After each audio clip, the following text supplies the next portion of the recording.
Jika 3x min y sama dengan 13 dan 4x min 6y sama dengan 8, maka x min 5y sama dengan A5, B4, C min 4, D min 5, E min 6. Oke. Untuk mendapatkan nilai ini, kita harus tahu nilai x dan y. Biasanya dengan cara mengeliminasi dua persamaan ini sama ini ya, persamaan ini sama ini. Tapi sebenarnya tanpa eliminasi pun kita tahu ya. Coba lihat di sini x, ini kan 4x, ini 3x. Coba 4x kurang 3x pasti x kan? Min 6y kurang y. Jadi min 6y dikurang min 6y dikurang min y ya. Min y. Min ketemu min kan jadi plus, jadi 6y plus y kan. Utangnya 6, bayarnya 1, berarti masih 5 ya utangnya, berarti 5y. Pas kan? Min 5y ini. Artinya tinggal ini dikurangin ini aja ya. 8 kurang 13 berapa? Min 5. Nah, lebih cepat kan? Oke, pilih yang tepat adalah yang D. Min 3,14 kali 47 ditambah 18 kali 3,14 dikurang 171 kali 3,14 sama dengan titik-titik. Oke, pilihannya A min 628, B 741,04, C min 741,04, D 774,4, E 628. Oke. Untuk mengerjakan soal ini, kita bisa aja kalikan ini kita kalikan, terus kalikan ini, terus selanjutnya ini sama ini, baru kita jumlahkan dua ini sama ini, jumlahkan terus dikurang hasil perkalian terakhirnya. Bisa aja ya. Tapi kelamaan ya. Kita sebenarnya bisa pakai hukum distributif ya. Kita bahas sedikit konsep hukum distributif itu seperti apa. Misalnya gini, A kali B ditambah A kali C. Ini sama-sama ada A ya. Kita keluarkan aja A-nya. A dikali dikurung gini ya. Di sini udah keluarkan A, tinggal B. Karena ini tambah ya berarti ditambah. Ini udah dikeluarkan kan A-nya, jadi ini kan ditambah C. Nah, gini ya. Nah, udah. Kalau kita paham sifat distributif ini ya nggak lebih mudah ya. Tapi bagi yang udah paham boleh langsung kerjakan sendiri ya. Oke, di sini kan ada yang sama ya, 3,14, 3,14, 3,14. Kita keluarkan aja. Berarti 3,14 dikali ini dikeluarkan 3,14. Berarti masih ada min dikali 47. Min 1 dikali 47 kan dikeluarkan 3,14 kan jadi min 1 ya, dikali 47 jadi min 47. Ini karena tambah ya tambah ya. Ini 18 kan udah dikeluarkan 3,14. Ini dikeluarkan 3,14 tinggal min 171 ya. Oke, min 47 dikurang 171 jadi min 218 ya. Nah, min 218 tambah 18 jadi min 200 ya.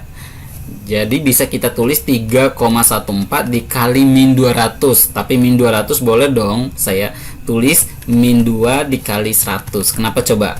Karena ini dua angka di belakang koma kali 100 jadi bulat ya, nggak ada dua angka belakang koma, tinggal dikali min 2 nih. Jadi positif kali min kan min ini dikali 2, 4 kali 2 kan 8, 1 kali 2 2, ini dikali 2 6. Jadi min 628 ya. Pilihan yang tepat adalah yang A ya. Oke, yang A. 0,875 dibagi 0,35 ditambah 8,8 dibagi 5,5 sama dengan titik-titik. Yang mana nih? Oke. Ini kan 3 angka di belakang koma ya. Ini 2 angka belakang koma. Oh ya, sebenarnya ini kan ini dibagi ini sama aja 0,875 dibagi per ya 0,35. Atau gini aja deh, supaya bulat ini kita kalikan 1000 atau geser komanya 3 ke sini ya, 3 kali ke sini. Nah, ini dikalikan 1000, kalau sampai sini baru 2 kali berarti tambahin 01. Berarti bisa kita tulis ini 875 per ini kalikan 1000 350 ya. Kalau ini sama-sama kalikan 10, ini kali 10, yang ini kali 10 ya. Kan pembagian kayak gini bisa dikalikan tapi dengan angka yang sama ya biar bulat. Jadi 88 per 55. Kalau kita bagi sama-sama bagi 11, 8 per 5 ya. Berarti ini sebenarnya 8 per 5. Nah, yang ini kita sederhanakan nih. Sama-sama dibagi 175. Ini 2. Kalau ini dibagi 175, 5 ya. Nah, artinya ini nih sama aja dengan 5/2 ditambah 8/5. Cepatnya gimana? Ini kali silang aja nih. 5 kali 5 25 ditambah ini 2 kali 8 16 per perkalian yang bawah 2 kali 5 10 gitu ya cepatnya. Ini kalau dijumlahin berapa? 41/10 ya. 41 dibagi 10 berapa? 4 ya. 4 kali 10 40, berarti masih ada sisa 1 ini, berarti 1 per ini 10. Jadi jawabannya adalah 4/10 ya. Oke, pilihan yang tepat adalah yang E ya. Oke, ada deret angka 5, 8, 8, 12, 11, 16, 14, 20 berapa dan berapa. Oke, pilihannya 16, 22, 17, 23, 17, 24, 18, 23, 18, 24.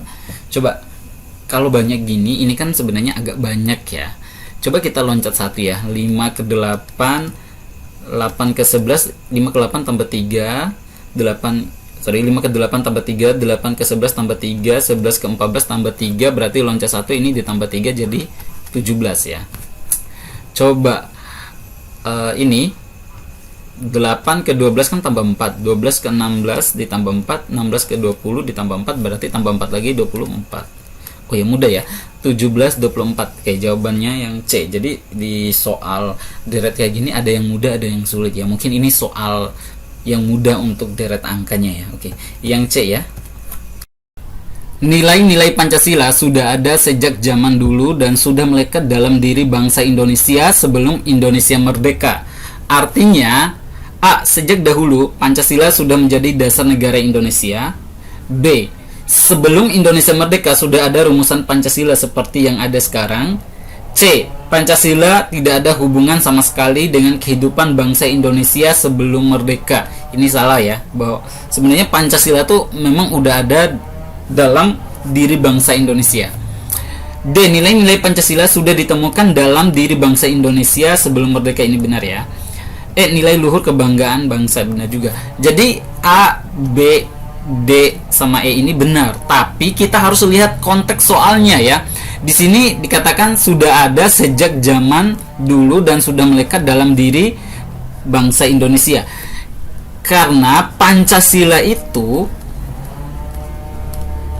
merupakan identitas dan karakter bangsa ya. Karakter bangsa Indonesia. Kenapa disebut sebagai karakter bangsa Indonesia? Karena memang Pancasila itu berasal dari bangsa Indonesia sendiri ya. Jadi berasal atau dari bangsa Indonesia. Nah, semua pernyataan A, B, D, dan E ini benar. Cuma kalau yang berkaitan dengan konteks ini adalah yang D ya, yang tepat. Oke, sehingga pilihan yang tepat adalah yang D. Proses perumusan Pancasila sebagai suatu ideologi pertama kali terjadi pada sidang BPUPKI. Berikut yang tidak termasuk tokoh yang mengemukakan gagasan ideologi pada sidang tersebut adalah A. Dr. Andus Muhammad Hatta. B. Insinyur Soekarno. C. Ini harusnya Mr. ya, Mr. Muhammad Yamin. D. Profesor Dr. Mr. Supomo. E. A dan B. Oke. Jadi pada sidang pertama BPUPKI ketika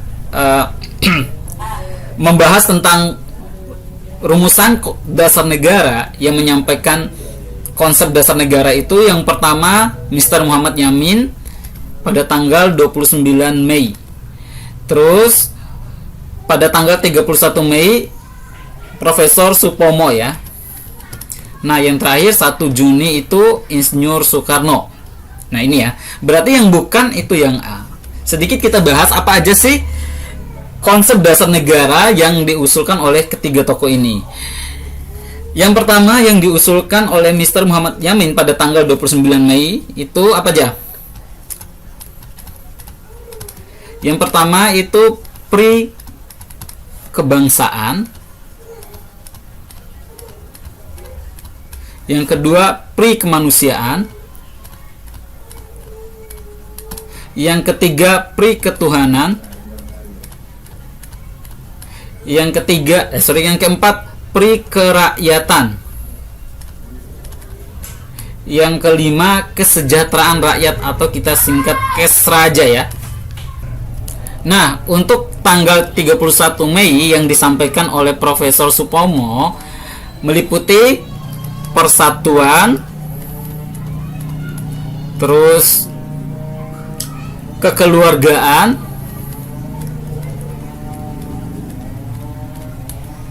terus yang ketiga keseimbangan lahir batin,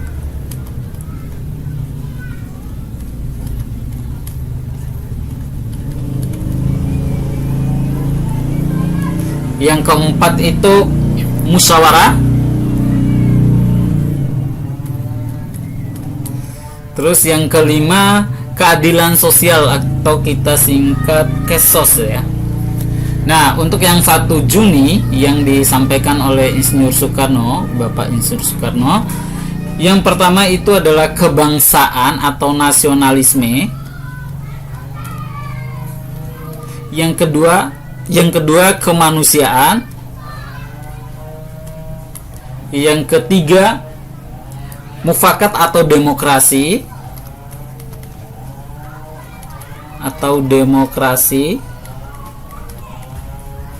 Yang keempat kesejahteraan sosial, kita singkat aja KESOS. Yang kelima ketuhanan yang Maha Esa ya. Oke. Tapi yang ditanyakan yang bukan tokoh, yang tidak termasuk tokoh yang mengemukakan gagasan ideologi pada saat sidang pertama BPUPKI adalah Dr. Andus Muhammad Hatta ya. Yang A. Oke. Anak saya sedang sakit demam dan perlu dibawa ke dokter untuk diperiksa kesehatannya. Tetapi tanggal pembayaran gaji saya masih beberapa hari lagi. Sikap yang harus saya ambil: A. Mencari pekerjaan sampingan untuk mendapatkan uang. B. Mencari pinjaman uang kepada rekan kerja. C. Mencari pinjaman uang kepada orang tua atau keluarga. D. Mendesak atasan untuk membayarkan gaji lebih awal. E. Merawat sendiri anak saya dan batal membawanya ke dokter. Oke. Ini kan hal yang mendesak ya. Jadi kita harusnya cepat mengambil tindakan ya, karena anak kita sakit demam, harusnya segera dibawa ke dokter. Tapi masalahnya belum ada uang karena pembayaran gajinya masih beberapa hari. Nah, hal yang harus dilakukan adalah segera mengambil tindakan ya. Kalau ini batal membawa ke dokter udah pasti paling buruk ya. Paling tepat adalah mencari pinjaman uang, itu ke rekan kerja atau orang tua, keluarga boleh. Oke, antara dua ini ya. Kalau ini mendesak atasan untuk membayarkan gaji lebih awal, ini nggak boleh ya. Seperti kita karena ada kepentingan pribadi kita meminta orang untuk menyalahi aturan ya, karena aturannya kan beberapa hari lagi baru pembayaran gaji ya. Jadi antara dua ini, mencari pinjaman uang rekan kerja atau pinjaman uang pada orang tua atau keluarga. Oke. Karena ini masalah keluarga, masalah pribadi, harusnya kita minta ke orang yang lebih dekat dalam kekerabatan kekeluargaan ya. Harusnya mencari pinjaman uang kepada orang tua atau keluarga. Ini harusnya yang poin 5, ini poinnya 4. Beda, misalnya nih kita ditugaskan untuk mengikuti pendidikan diklat misalnya. Tapi kan akomodasi harus kita tanggung dulu dan nanti akan diganti ketika gajian, karena itu berkaitan dengan pekerjaan. Bisa minta ke rekan kerja ya, ke orang tua juga boleh ya, tapi karena berkaitan dengan pekerjaan, tentu pas kita mendapatkan tugas training itu pasti kita berdiskusi membicarakan hal tersebut ke rekan-rekan kerja lain ya. Jadi di situ kita bisa meminta solusi kepada mereka, yaitu meminta pinjaman uang, misalnya dibutuhkan akomodasi misalnya untuk diklat atau pelatihan ya. Oke, beda ya.